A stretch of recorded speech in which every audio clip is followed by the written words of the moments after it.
नमस्कार, मी अश्विनी देसाई. स्वागत आहे तुमचे माझ्या यूट्यूब चॅनलमध्ये, ज्याचं नाव आहे माझी साधी माणसं. आज आम्ही आलेलो आहोत खोपोली येथील गगनगिरी महाराजांच्या मठामध्ये. तर आज मी तुम्हाला गगनगिरी महाराजांच्या मठाचे दर्शन घडवणार आहे.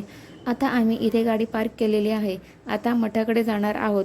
माझ्यासोबत माझी बहीण आणि तिची फॅमिली आहे. आपण गगनगिरी महाराजांबद्दल थोडक्यात माहिती जाणून घेणार आहोत. स्वामी गगनगिरी महाराज हे भारतातील आधुनिक योगी व संत होते. महाराज हे नाथपंथीय हठयोगी व जलतपस्वी म्हणून देशभरातील साधू संतांमध्ये विख्यात होते. स्वामी गगनगिरी हे दत्तावतारी संत मानले जातात. गगनगिरी महाराज हे आमच्या पाटण भागातील आहेत. आम्ही त्यांचे प्रत्यक्ष दर्शन घेतले आहे. माझे आई वडील आम्ही भावंडे लहान असताना शाळेत असताना आम्हाला महाराजांच्या दर्शनासाठी खोपोली मठात घेऊन यायचे. गगनगिरी महाराजांचे मूळ नाव श्रीपाद गणपतराव पाटणकर साळुंके हे त्यांचे मूळ नाव. त्यांचा जन्म सातारा जिल्ह्यातील पाटण तालुक्यातील मंदुरी या गावी 1906 मध्ये झाला. त्यांच्या वडिलांचे नाव गणपतराव व आईचे नाव विठाबाई. महाराजांचे वय 3 वर्ष असतानाच त्यांच्या आईचे व महाराज 5 वर्षाचे असतानाच वडिलांचे निधन झाले. लहानपणापासूनच श्रीपादला साधू संतांच्या संगतीची ओढ लागली. वयाच्या 8व्या वर्षी श्रीपादने घराचा त्याग करून हिमालयाची वाट धरली. तेथे तपस्या केली. चित्रकूट पर्वतावरील चित्रानंद स्वामींचे त्याने दर्शन घेतले. त्यांच्याच आश्रमात श्रीपाद राहू लागला. नंतर हिमालयाची क्षेत्रे अरवली पर्वत, सातपुडा, निरगिली, द्वारका, जगन्नाथपुरी, कन्याकुमारी इत्यादी स्थानांना भेट देऊन श्रीपादने कोल्हापूर जवळच्या राधानगरीजवळ एका जंगलात तपश्चर्या केली आणि शेवटी जवळच्याच गगनगडावर ते स्थिर झाले. अंगावर वस्त्र नाही, वाढलेल्या दाढी जटा यांमुळे प्रथम लोकांना त्यांचा उपद्रव झाला, पण थोड्याच दिवसात त्यांची तपस्या व ध्यानधारणा लोकांना समजली. पुढे ते गडावरील स्वामी गगनगिरी महाराज म्हणून प्रसिद्ध झाले. त्यांनी शरीराला कष्ट देऊन उग्र तपस्या केली. जे मिळेल ते खाल्ले. नित्य पाण्यात बसून त्यांनी तपस्या केली. आपल्या सामर्थ्याने त्यांनी हजारो लोकांना सन्मार्गावर लाविले. आई वडील, कुलदैवत, इष्टदेवता यांच्यावर श्रद्धा ठेवून चिंतनात मग्न असावे, अशी त्यांची शिकवण आहे. अनेक भाविक त्यांचे दर्शन घेऊन तृप्त झाले आहेत. गगनगिरी महाराज हे नाथ संप्रदायातील हठयोगी होते. ते चालुक्य सम्राट पहिला पुलकेशीच्या घराण्यातील होते. लहान वयात घर सोडल्यावर सुरुवातीलाच ते नाथ संप्रदायाच्या संपर्कात आले. नाथ संप्रदायाबरोबर ते बत्तीशिराळा येथे आले व तेथेच त्यांना नाथ संप्रदायाची दीक्षा मिळाली. चित्रकूट पर्वतावर त्यांना चित्रानंद स्वामींची भेट झाली.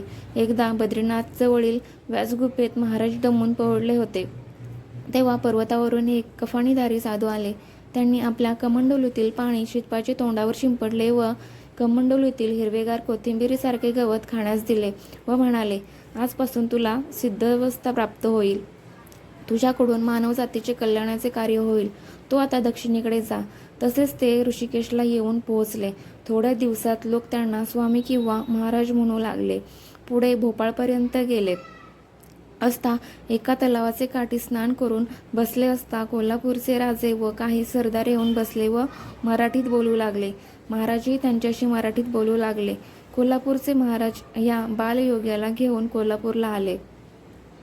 हाजीपूर येथे अनेक वर्षे तपश्चर्या केली. सुरुवातीस महाराज एका धनगरवाड्याच्या कडेला थोड्या अंतरावरती झोपडी बांधून राहिले. त्या अरण्यात कंदमुळे, झाडपाला, वनस्पती भरपूर असल्याने ते तेथे रमले.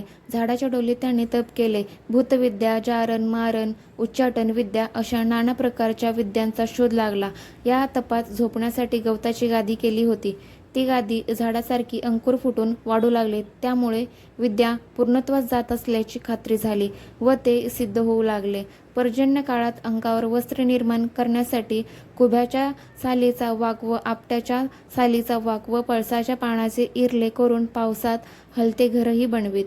पुढे गगनगडावर जलात उभे राहून तपश्चर्या केली व योगशास्त्रातील अनेक विद्या व अवघड सिद्धी प्राप्त करून घेतल्या. विमल ज्ञान, शिवयोग, उन्मणी, अवस्था व विद्या, गोरक्षणाती विद्या अशा अनेक विद्या आत्मसात केल्या. महाराजांनी योगशास्त्राचा संदेश सर्वत्र पोहोचविला. महाराजांनी हजारो भक्तांचे कल्याण करत त्यांना भक्ती मार्गाला लावले. महाराजांचे शिष्य महाराष्ट्र, कर्नाटक, मध्य प्रदेश, गुजरात, आंध्रामध्ये विखुरलेले आहेत. सिद्धयोगी गगनगिरी महाराज यांनी रायगड जिल्ह्यातील खोपोली येथे योगाश्रमात पाताळगंगा तीर्थक्षेत्री पर्णकुटीत 4 फेब्रुवारी 2008 रोजी पहाटे 3:30 वाजता देह ठेवला.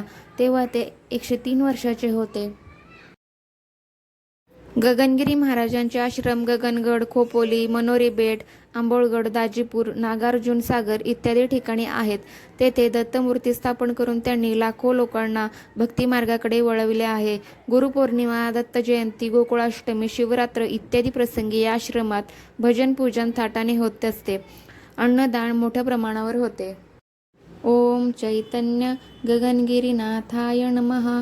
ओम चैतन्य गगनगिरीनाथाय नमः. ओम चैतन्य गगनगिरीनाथाय नमः.